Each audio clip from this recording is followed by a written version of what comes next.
Aloha!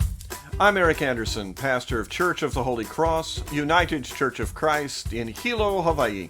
And here's what I'm thinking. I'm thinking about the 15th chapter of Matthew's Gospel. We do not find a meek and mild Jesus here.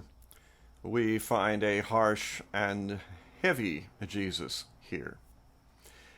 It started with a question from some Pharisees who wanted to know, legitimately enough, why Jesus' disciples didn't wash their hands when they ate. And we, after 3 years of a global pandemic, are pretty well instructed in the utility of washing your hands before you eat. For first century Jews, it was also a spiritual practice. It was one that reminded them of the need to approach not meals, but the rest of life with a sense of cleanliness of spirit. Jesus, and this is actually in a section we don't read this week, Jesus proceeded to criticize some fairly common practices amongst Pharisees who would find one obligation from the scriptures to set aside another. And this obligation, Jesus said, was the more important one. Jesus went on to compare at least this group of Pharisees with blind people trying to guide other blind people. I make no excuses for Jesus' words here, because they are, in fact, pretty harsh and unnecessarily hurtful to people who are blind. Jesus used blindness as a metaphor for ignorance, and sometimes that applies. But the simple truth is that a blind person who knows a room can find their way through it and guide another blind person who doesn't know the room into that space. So I make no excuse for Jesus' use of blindness as a metaphor for ignorance here. It's also harsh, of course, to those Pharisees, some of whom were doing the best they could, some of whom, it's clear, would find ways to use the laws and the practices and the customs to gain advantage for themselves.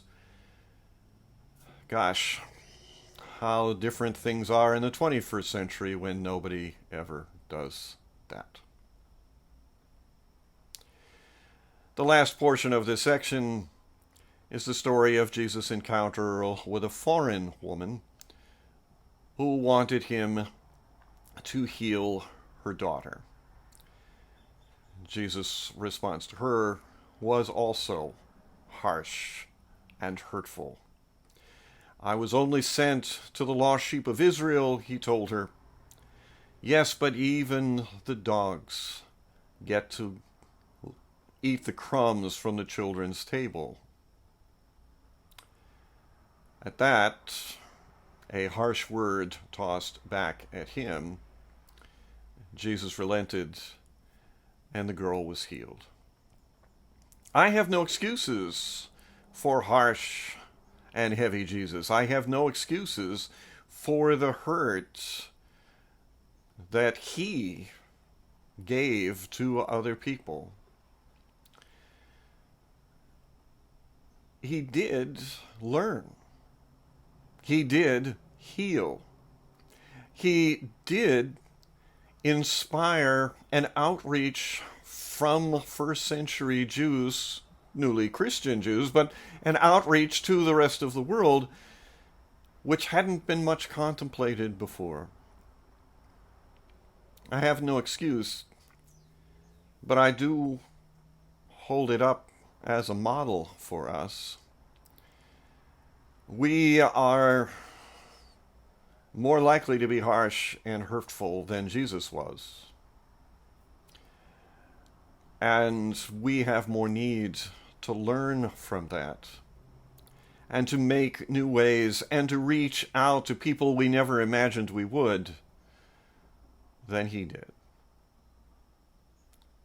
Shall we learn from harsh Jesus and, like him, reach out to heal? That's what I'm thinking. I'm curious to hear what you're thinking. Send me an email or leave me your thoughts in the comment section below. I'd love to hear from you. From Church of the Holy Cross, UCC in Hilo, Hawaii, that's what I'm thinking.